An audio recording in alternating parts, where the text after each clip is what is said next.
Good? All right. Yeah. All right, well, thank you all for coming.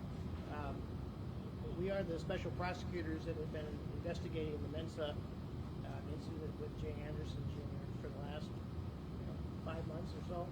I'm Scott Hansen. This is Tim Grinke. Tim is the district attorney in La Crosse, and I am the civil attorney that until now knew nothing about criminal law and have had a crash course in it with the help of Tim and a lot of hard work. We have spent, as I said upstairs, months combing through all of the evidence that we could collect from everybody that's been involved in this investigation to try to figure out as best we could of what happened.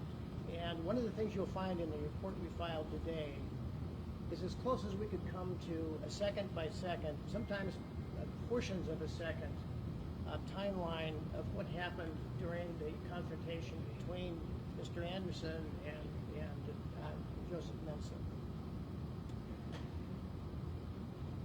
We concluded that there's no doubt that Mensah pointed his gun and intentionally shot Mr. Anderson and caused his death. So there's no question that this would be at least second-degree murder if we could also prove that it was not self-defense.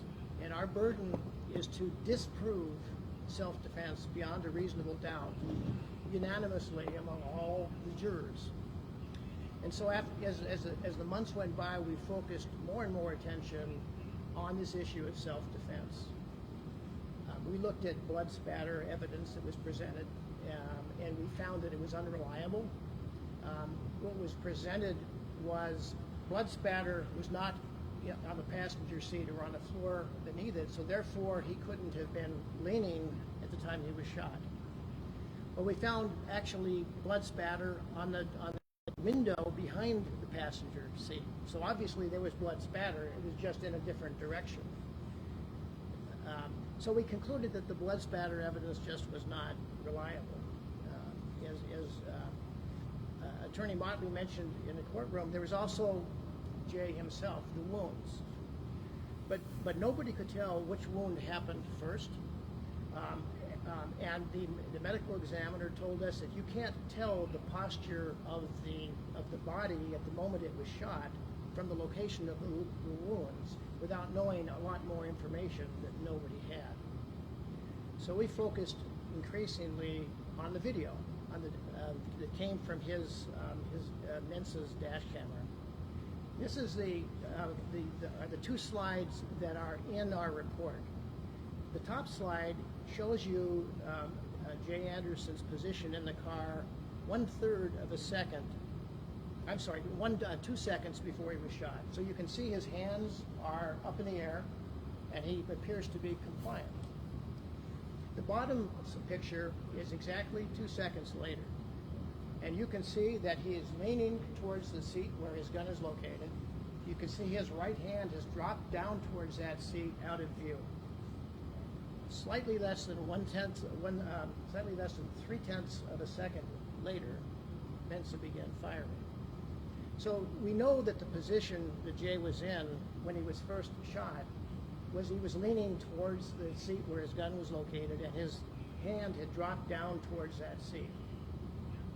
The question then became, was that enough to convince a reasonable person that they needed to save themselves by shooting the person that was trying to shoot them first? That was essentially the self-defense question. Tim and I looked at this. I've looked at this 50 to 100 times. I've lost count. I've shown it to over 30 people, including civil lawyers, criminal lawyers, retired judges, and current judges who are not involved in the case. Tim did the same thing up in La Crosse. And then we convened what I call a focus group of diverse, jury-eligible Milwaukee County residents. And we taught them the law of self-defense. We showed them all this video evidence and asked for their opinions and listened to what they had to say. It was overwhelming among the whole collection of people that saw all of this. that if they had been in Mensah's position, or if any reasonable person had been in Mensah's position, they would have been afraid that they were about to be shot. And they would have felt that they needed to fire first. We have to prove the opposite of that beyond a reasonable doubt. And among 100% of a jury of 12. And ultimately, we had to heed the Wisconsin Supreme Court's advice or admonition. It says if you honestly don't believe you can prove your case beyond a reasonable doubt, whether it's a cop or a citizen, you should not charge them with a crime. And that's where we ended up. We cannot prove it beyond a reasonable doubt, so we decided not to charge. Before I start taking your questions, and Tim starts taking your questions, the very last point in our report talks about Assembly Bill 112. I hope you all take the time to go read that bill. It was in the last legislature. It died halfway through because the legislature ended and it didn't get passed. It had bipartisan support, and it would adopt an expert panel, like the National Transportation Safety Board, that would look at all of these officer-involved shootings, whether the officer was shot or whether the officer shot somebody.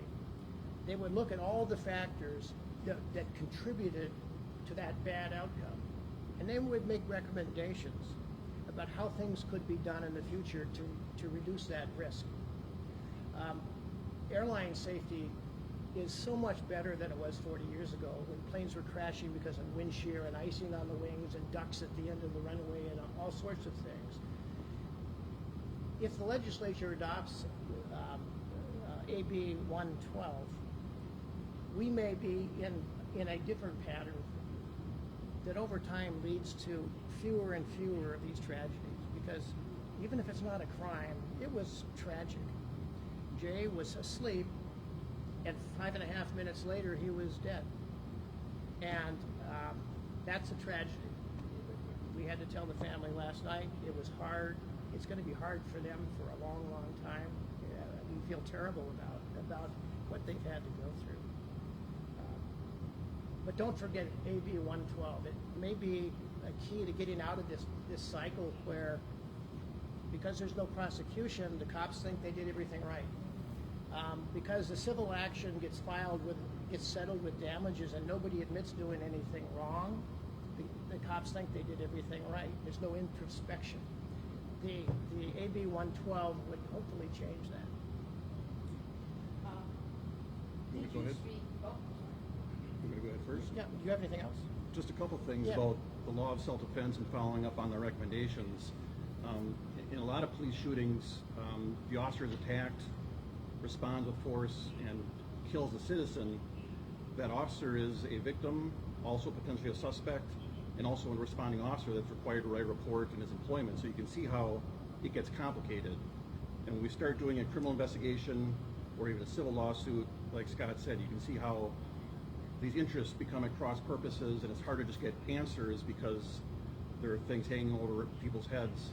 So something like AB 112 might help change that, to look at it more holistically and say, how can we improve this, instead of, is there a crime or isn't there? Because the criminal process, as we've seen, doesn't really give us a lot of avenues for change or for answers for the family.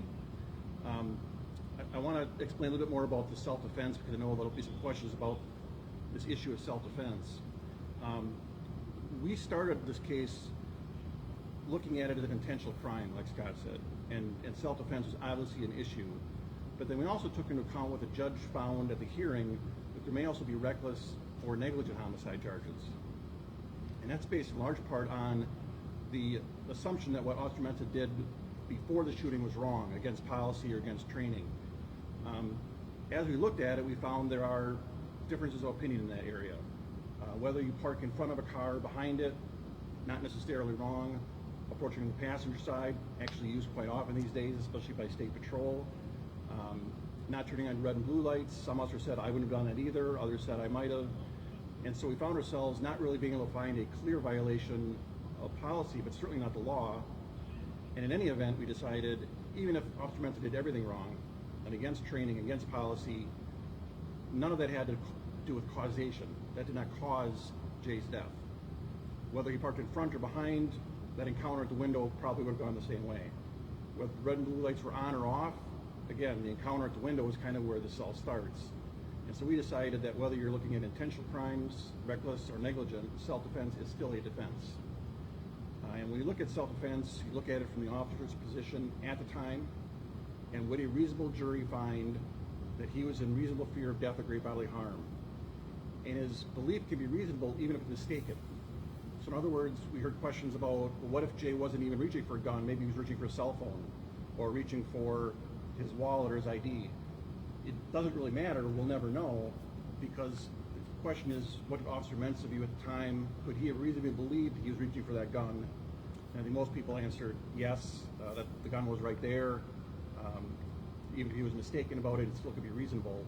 And as Scott mentioned, I showed this video to many law enforcement officers, attorneys, friends of mine in the La Crosse area, and almost unanimously they said, you know, it's bad, but if I were that person, I would think he was going for a gun, and I probably would have reacted the same way. And then we did the mock jury to kind of see what Milwaukee County people would think. What would a Milwaukee County jury look at? And they were largely in agreement. And so when we had the incident on video, the alleged crime on video, some of those surrounding things become less important, because what the crime is, or alleged to be, is really those seconds when they're at the window and in the car and the shots are fired. And so that's why in the end we decided it was likely a situation where Officer Mensah reasonably feared for his own death or great bodily harm, or at least a reasonable jury would believe that he had a reasonable fear. Whether he should have done it or could have done other things are, again, questions that we can't answer, and maybe a different type of investigation could answer.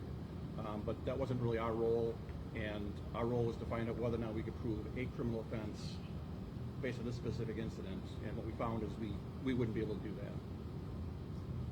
So would you call this shooting justified? Yeah. We try not to use the word justified. I don't like that word, because as if it was the right thing to do morally, and that's a different question. I can say legally, I don't see it's a criminal act. I don't think I can prove a crime beyond reasonable doubt. But saying that it was the right thing to do or should be done again if the same situation happened is a different question. And I don't think anyone should feel good about this. Police shouldn't feel like this is the way you should do things, or this is the outcome we want. So that's why I try to avoid that word justify, because it has, to me, a connotation that it was the appropriate thing to do or the right thing to do, and that's a different question for me than, is it a crime?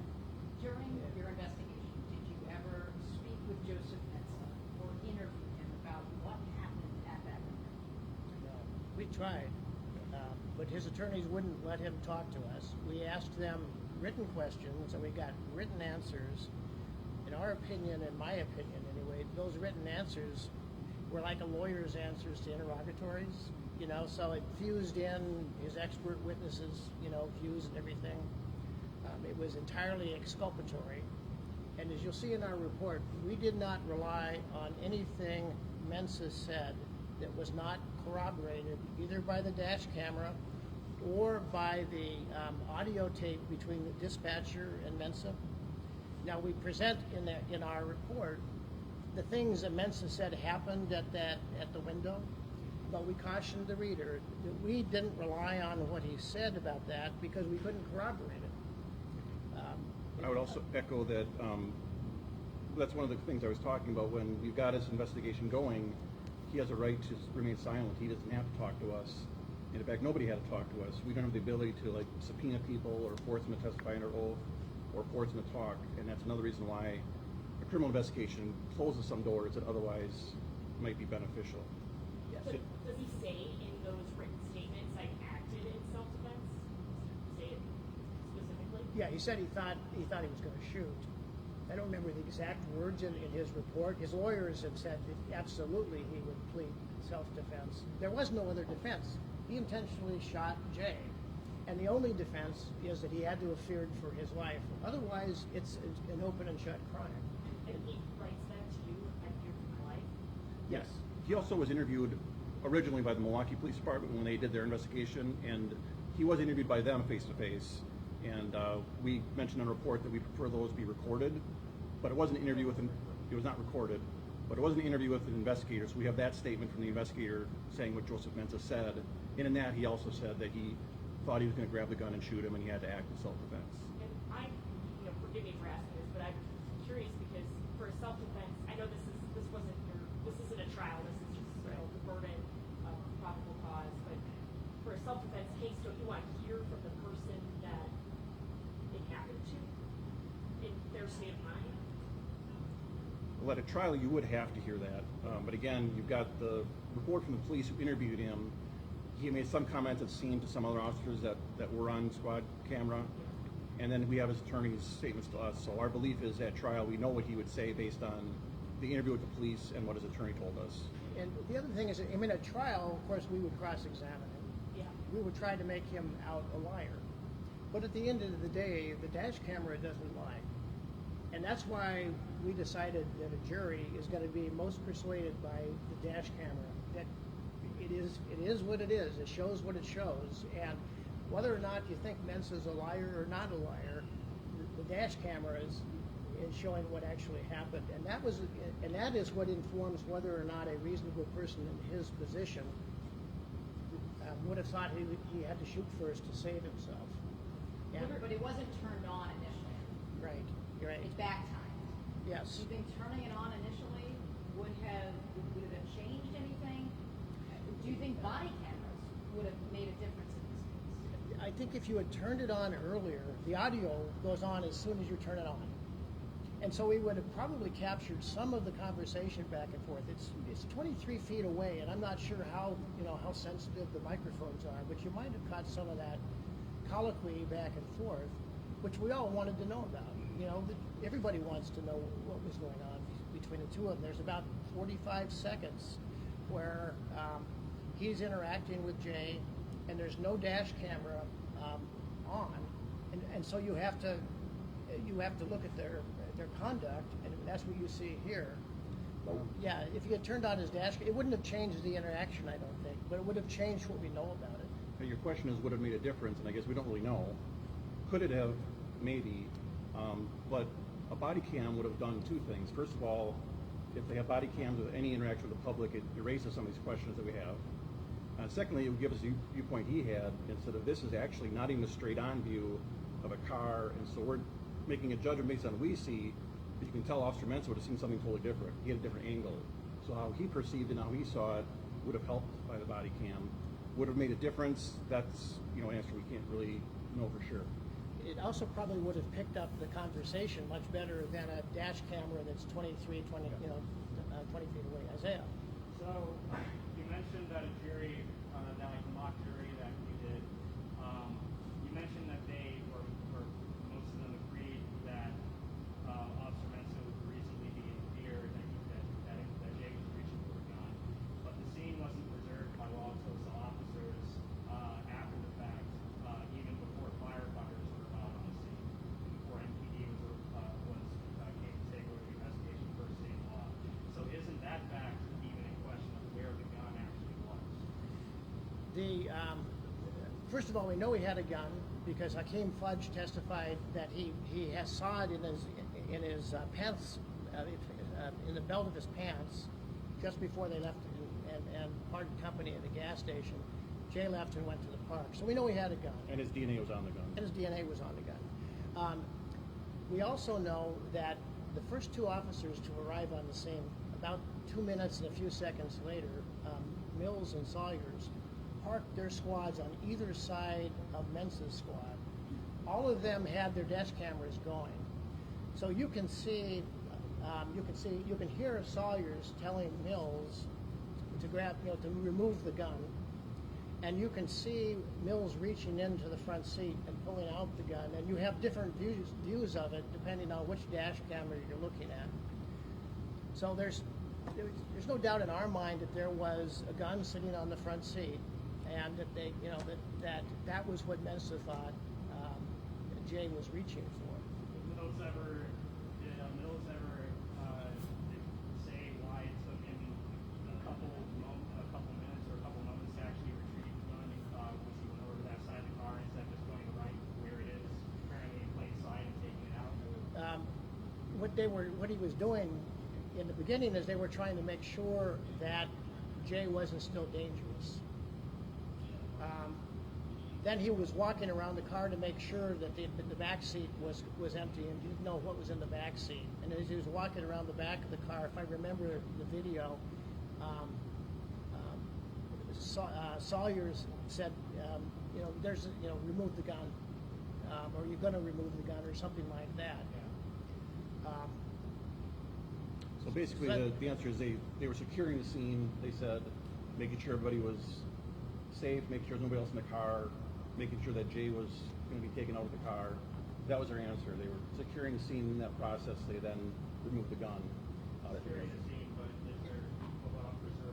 Yeah, it was a mistake. It was a mistake to move that gun before it was photographed, because you want to know exactly where the gun was and what the position of it was. And another argument for body cams, because if you have a body cam on, even if you forget to take a picture, you can see it on the body cam. So one more reason why I strongly urge all enforcement officers to have the body cams and have it on anytime you interact with the public, so we can preserve things for later.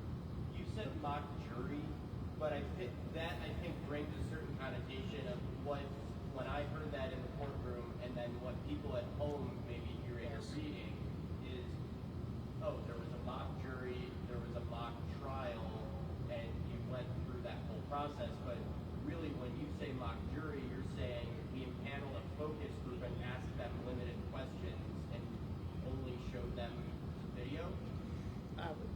You are right. It wasn't a trial in the sense that we presented the whole case on both sides. We don't have a budget for that. But we wanted to find out how an ordinary, diverse panel of jury-eligible Milwaukee residents would view the dash camera and the stills that we created for the dash camera. I might not have mentioned it. We created 10,200 still images. Every 30th of a second was a new image, and so we had all those reduced to still images so we could really look at them more closely. What we did is we explained the law as self-defense to them, because that's what this video and the still images were relevant to. And because it was a focus group, we were trying to draw all of them out. We just, when you have a mock jury, and they go back and deliberate, one or two or three people can dominate the conversation, and you never hear from the others. We wanted to hear from everybody. So we showed the video, and we showed the still images as often as they wanted to see it. Tried to answer their questions as best we could with the evidence that we thought we could prove, and then listened to what they had to say about what they were seeing. So that was what we actually did. And that was only 9 people. It was 9 people. It was. For people who look at this case and the outcome today and say, well, this is just another officer who got off the hook, claimed self-defense. What is your biggest takeaway from this investigation, and what do you say to critics? You want to? I've got we've each got our own opinions about this. So we can only handle the case we're given, and if you compare it to other cases around the country, they're just vastly different. And so I think it's wrong to put all officer-involved shootings in the same bucket and say they're all the same. They're as varied as every other type of crime that we have. There are plenty of cases that I see around the country and think, I'm not sure that was the right result, but I also know there's a lot more to it than what I see on TV or read in the paper. We looked at this from every angle we could think of. We talked to as many people as we could find. We searched for any way we could justify a charge, and in the end, I think we came to our conclusion separately that this just isn't the case to make the point. If people believe officers are getting away with things, this isn't the case to make that point. This just isn't the case that we see as criminally chargeable. That doesn't mean that there aren't improvements that can be made. That doesn't mean that some of our suggestions aren't worthwhile. I think there should be improvements both in policing and how we investigate these types of crimes, and those are in our report. But this case is just this case. And hopefully, if anything can be taken from this that's good, some of our suggestions might get a little bit of headway, and they can look at things like body cameras, recording all statements, recording officer statements, having DCI investigate these instead of neighboring departments, having DOJ take these cases instead of neighboring DAs, AB 112, which looks at it from a completely different perspective. I think all those are suggestions that are at least worth talking about, and that's what I hope people can take away from this, if there's anything good that can come out of this. So my takeaway is a little different because my perspective is different. I mean, I began with the bias that we were going to prosecute. I read the transcript, I looked at the exhibits, I read all the testimony, and like Judge Yamahiro, I thought, you know, this is an injustice, and I wanted to find a way. So my mindset was, I have to be persuaded that we can't win this case. And so that was my mindset going in. And I remember my first impression when the first time I looked at the dash camera video, my heart sank. And I thought, this isn't what I gathered happened when I was reading the transcript. And I wondered what other people would think, because maybe it's just me. And that's why we showed it. I showed it to so many different people, including the focus group. And thanks for raising that point. It's really a focus group, not a mock trial. So that was my bias going in. It's a tragedy, you know. It may not have been a prosecutable crime, but it's a tragedy. Jay was asleep, I believe. He was asleep in his car at 3:02 a.m. on the 23rd of June. 5.5 minutes later, he'd been shot 4 times and was dying. How do you get from that position to the position 5.5 minutes later? And there ought to be a way to get better outcomes than that, even if it can't be prosecuted criminally because of the movements that Jay made just prior to being shot. That's why we worked really hard to look for some of these other solutions that we've presented at the end of the report. It's a tragedy, and I'd like to see fewer and fewer of these tragedies. I'm sure everybody would. After this whole investigation, do you have any burning questions that are still lingering in your head? Or if you could talk to Mensah, what would be your first 2 questions? I'd like to know about the conversation that occurred. Now, we have his version of the conversation in the police report, but that would be, you know, why did you stop? What were you concerned about? I think for me, the burning questions are just those. I wish we had a video of the entire encounter and a body cam of the entire encounter so we would know. In terms of what I would ask Mensah, I think we've asked those, and I think I know what his answers would be. And so I think we've already asked the questions. But you're a prosecutor, so I mean, like, you know, I can imagine you'd be asking him some of the tough questions. So Yeah. So Isaiah, just before I call on you for a second, I wanted to make another point. Imagine yourself in Mensah's position. You're riding through a park. It's 3 o'clock in the morning, and you see an occupied vehicle, and you see somebody who's apparently asleep or unconscious. You probably are wondering, is something wrong with this person? Is he OD'd? Is he having a seizure? Is he having some kind of medical emergency? So you've got to make a decision. Do I go and check on the welfare of that occupant, or do I wait for backup squads to arrive? If the person needs Norcan and is ODing, the sooner you can get to him, the better. It's kind of a no-win situation, because if he waits and the person in the car dies because they needed medical attention, that's one bad outcome. If he goes and checks on his welfare, this ended up happening, which is also a bad outcome. It's almost a no-win situation. I'm sorry, Isaiah, I saw your hand up. Yeah, it kind of builds off what she just mentioned about lingering questions for you as prosecutors, but because the footage is mute, were there any, and because you weren't able to actually question Mensah himself, you had to go through that interface of written questions. Are there any questions that you have about what commands he was actually giving Jay in those moments? We know some of them. Without relying on the police report. We know he told him to put his hands up, because you can see on the video that he's got his hands up. So that, we viewed that as corroboration for his statement that he told him to raise his hands and stay away from the gun. Beyond that, there's only one witness, and you know, we've presented what his story is in our report, but we've cautioned you that we didn't rely upon that in reaching our conclusion about self-defense. Did you ever find Jay's missing phone? There were three. Yeah. One belonged to Alina De La Rosa, and the Tosa police have that. I went and I saw it myself. There were two other phones that belonged to Jay. One was an iPhone that was in his pocket, and the other was a Blue Brand phone that was on his seat. The family has told us that the MPD returned the iPhone back in September of 16. The MPD inventory records show that they returned the blue iPhone at the same time. We asked the family for both phones, and they couldn't find either, and they couldn't remember receiving the blue phone back. But with the blue phone, we have a download, so we have a copy of everything that was on the blue phone.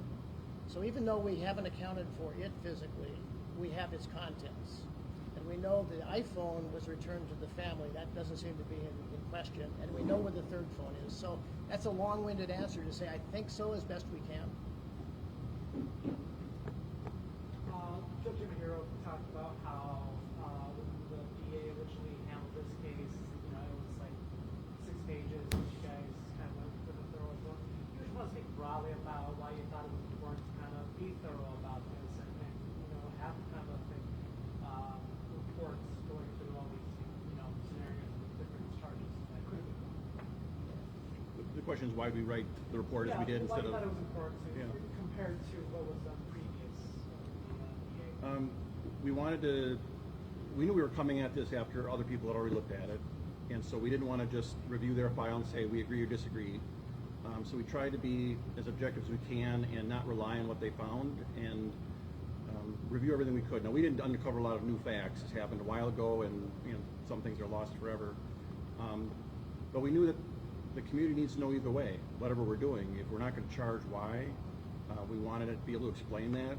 We knew that there would be questions if we didn't charge, and we wanted people to understand why that is, and that we took this serious, and we wanted to give it a transparent look, an objective look, and a thorough look.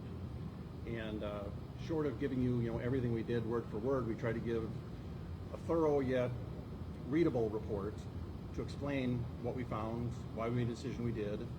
And then I think both of us, as we went through it, decided, if nothing else, let's at least make some suggestions to whoever reads this going forward that, for what it's worth, might help.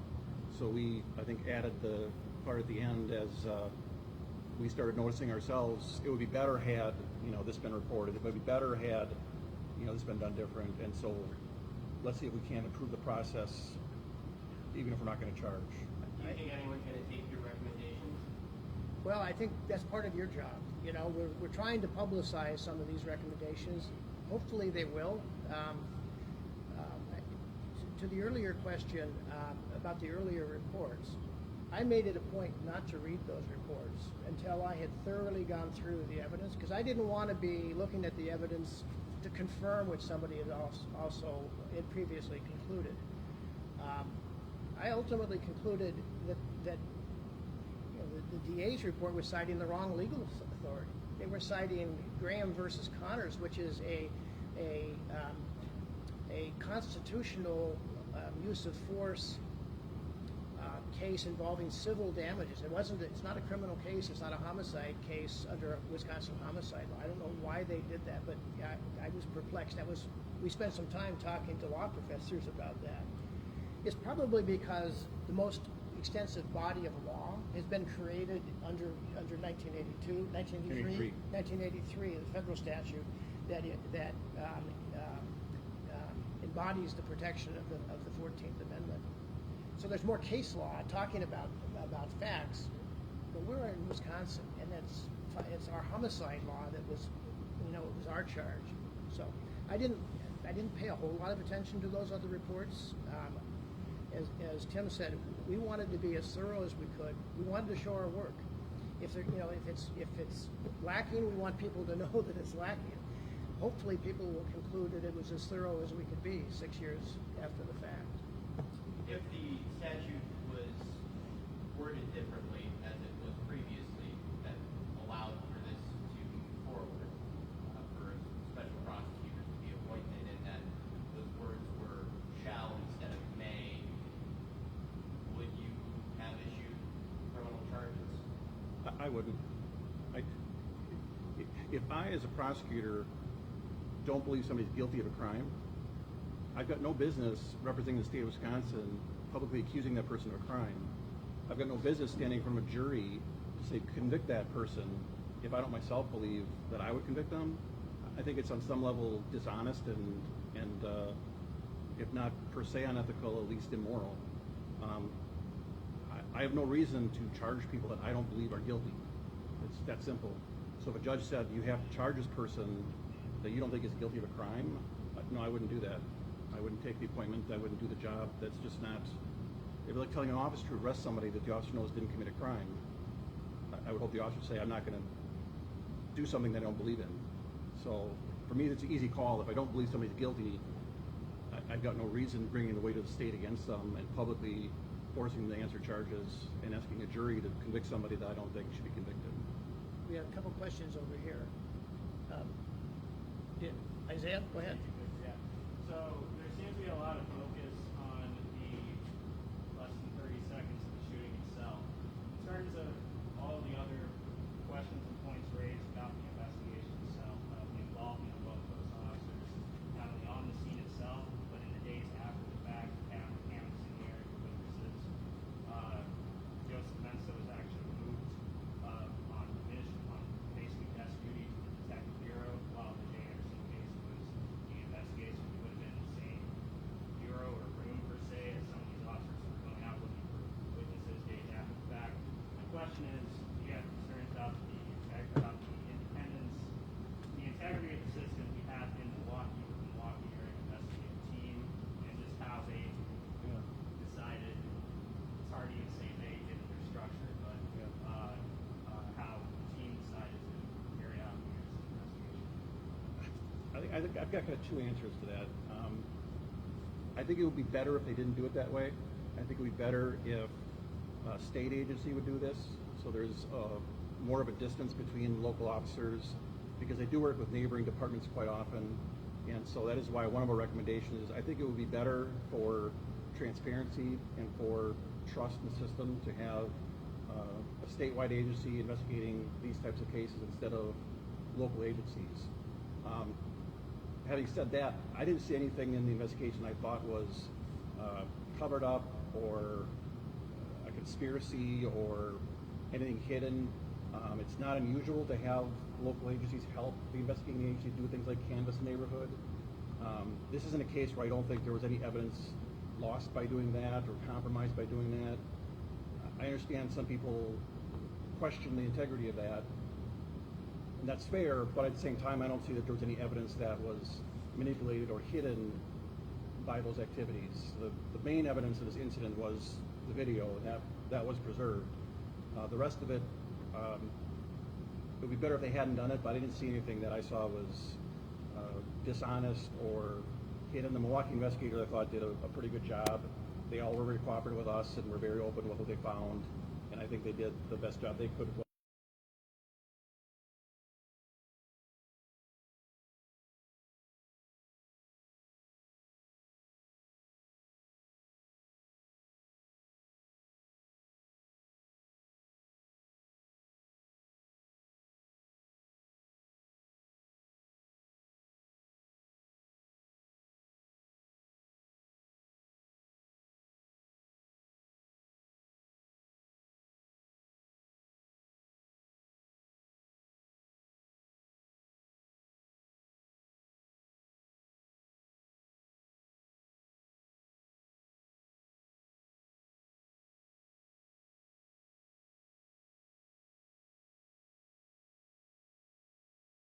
WPD did as part of the investigation in the aftermath of it. There are some things, I interviewed now retired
out at the end of the day. It doesn't matter. It wasn't relevant to our investigation. But Captain McClin said they probably went too far because that's not what we would have asked them to do. We would have had our people doing those interviews.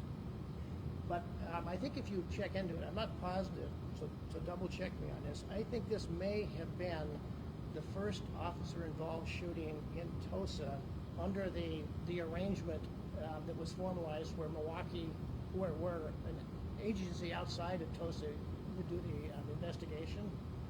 It doesn't surprise me that there were a few hiccups in the process, but there was nothing that happened in terms of what the Tosa police did other than removing the gun that affected the integrity of the investigation. Another example is a WPD officer attended the autopsy, which they wouldn't have to and probably didn't need to do it. But again, in talking to the medical examiner, that doesn't change the autopsy. She wasn't influenced by them. They didn't add anything or try to hide anything. We have photographs. So on the one hand, they were involved more than they should have been. On the other hand, they were probably learning the process, and it didn't affect our conclusion. We actually went to the medical examiner's office or contacted them and asked for a list of all of the people that attended officer-involved shooting autopsies, I don't know, over the past 10 years or something. It was a lengthy period of time because we wanted to see how common it was for a representative of the department that was being investigated to be present at the autopsy. And there were quite a number of instances in which the agency or in the position of TOSA was actually had a representative present. But it didn't change anything, but it's and it wasn't uncommon. Did I miss a question? I guess one of my last questions would be for both of you, but particularly for the district attorney. Since you're a district attorney and you work very closely as a prosecutor with law enforcement, did you feel at any time that your involvement in this case would affect standing professionally with colleagues? I didn't. No, I don't work with anyone down here in the law enforcement world. I don't have any real connections to the southeastern corner of the state.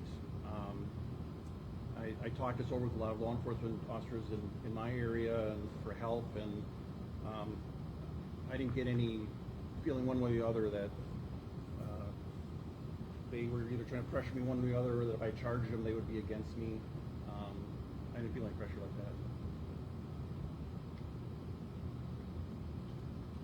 Do you have that video and would you play it for us? The video? That one? I do have it. You really want to see it?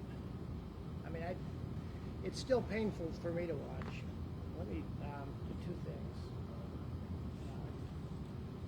So this is frame 514. That was the top frame that you saw before. So I'm going to show you the next 2 seconds. I'll show you the whole video if you want to see it. It's painful to watch. This is Jay's right hand. This is Jay's head. The headrest is behind him, and you will see that what he does is he leans that direction, and his hand drops. And this is the 2 seconds immediately before Mensah begins firing.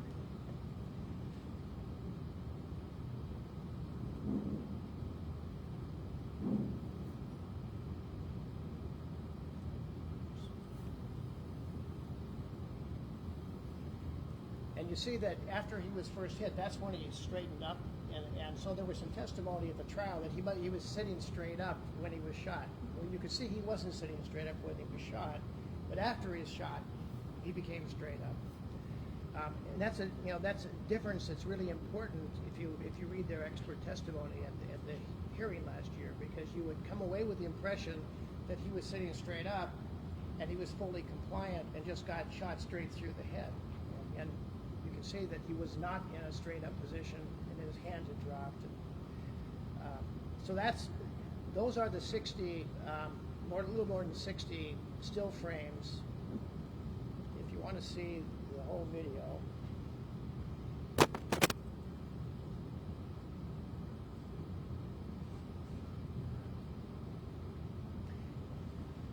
And you will hear the sound go on after the shooting is over when he pushes the button and activates the dash cam.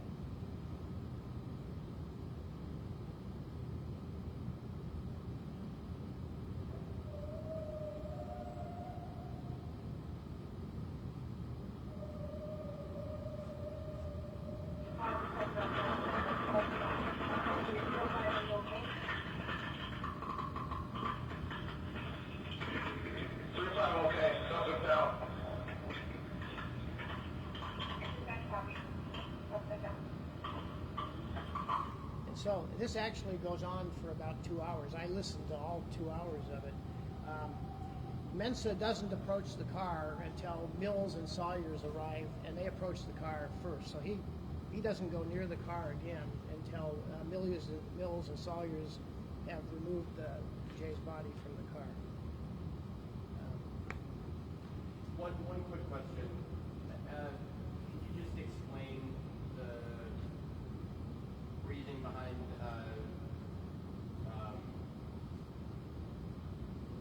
when you wanted to speak with the officers? I believe there's 3 or 4 of them total, and granting them immunity. Can you just explain the reason for that? Yeah, we're in a position where, as I said before, nobody has talked to us at all. So nobody's under any requirements to speak with us. So we ask people voluntarily to come talk with us.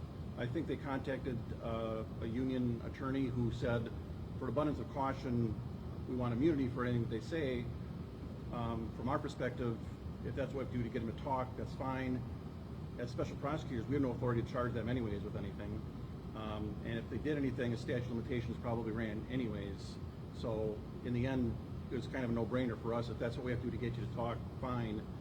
There really wasn't anything for us to, be worried about or that we could do anything about anyways. So that was our thinking. Anything gleaned from those conversations? Well, we talked to most of the WPD officers that were on the scene.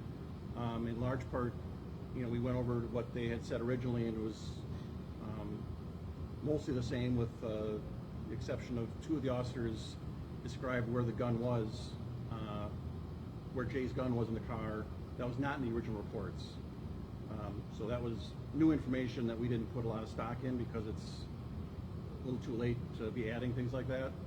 Other than that, there wasn't anything new that came out of those. But that did lead to our recommendation that these interviews be conducted and recorded when they're conducted originally, because we found that their memories 5.5 years later were faulty. One of them told us that he asked the gun to be removed because he thought that Jay was still breathing and represented a threat. And I went back and I listened to the dash camera video, and you can hear that officer saying he's not breathing. And then a couple of seconds later asking Mills to remove the gun. So it's clear that he didn't think he was breathing, but after 6 years, he had a memory that he moved the gun because he thought he was still breathing. The other piece of it was, telling us that they had vivid memories of exactly where the gun was located on the front seat and where it was pointed and where Jay's hand was in relationship to the handle of the gun. None of that's in the police report. We talked to the MPD investigators and said those are the kinds of questions we would have asked them. That's what we were trying to find out, because the gun had been removed. The WPD officers that we interviewed We gave them immunity only for the things they told us. If they didn't tell us something in the interview, they had no immunity for it. And so it gave them an incentive to be more fulsome with us. When they told us about the location of the gun, we said, why wasn't it in the report? And their response was, well, nobody asked. And we went back to the officers that did the interviewing, and their supervisor said, of course we would have asked. But how can you prove it if the interviews were never recorded? And that's one of the criticisms you'll find in our report. That's If Jay wasn't reading and didn't have a pulse, then how can the officers argue that they're moving on to the car because you mentioned the threat? Exactly. I think it's something that happened on the spur of the moment. One officer saw this gun. It's a pretty scary